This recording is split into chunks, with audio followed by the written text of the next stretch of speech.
that again. So should the Fed really have so much control over the American economy? Joining us now is Fox News senior judicial analyst, Judge Andrew Napolitano, with a historical look at this based on the Constitution and what it says. You know, George Will argued over the weekend that the Fed is like a fourth branch of government, and it's a good argument to make. Think about it.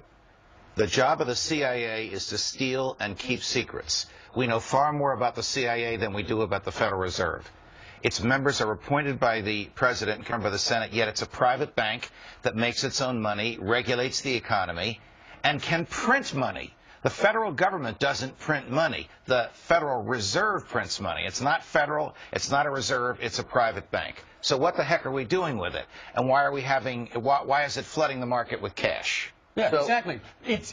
It's not they, the Federal Reserve, and Ben Bernanke. They're not really accountable to anybody, are they? They make the president, and they'll do this to any president, look good. Look at how the stock market went up last week when Ben Bernanke announced that soon he's going to start buying $40 billion worth of federal bonds.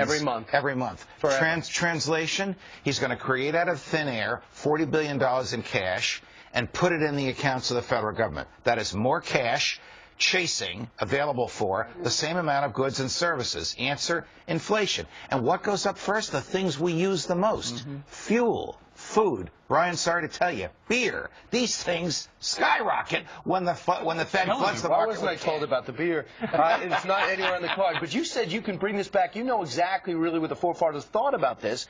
Thinking about what the framers have written, how would they feel about it, the valuing of the dollar? They wrote a law in 1792. Okay, the country is 4 years old at this point, called the Coinage Act. And it said, whoever shall debase the dollar, whoever shall do anything to the dollar to make it worth less than what it appears to be, shall suffer the penalty of death.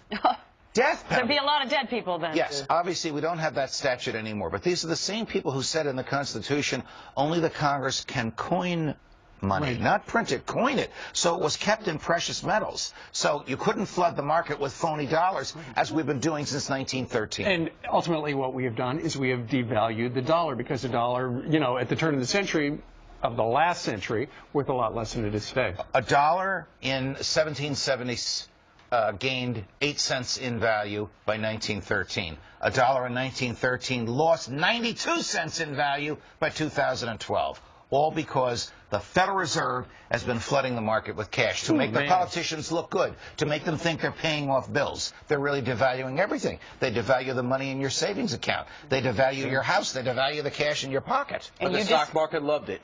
The stock market loved it because it was free. They anticipate the banks being flush with cash. But it's a short-term solution, and you don't agree with it. It's a short-term solution intended to make somebody look good between now and November 6th. You know who that is. Okay. Steve Ducey. Yes. Thank you. I know you don't want to make Judge. You always look good. We'll see you later. You too, Brian.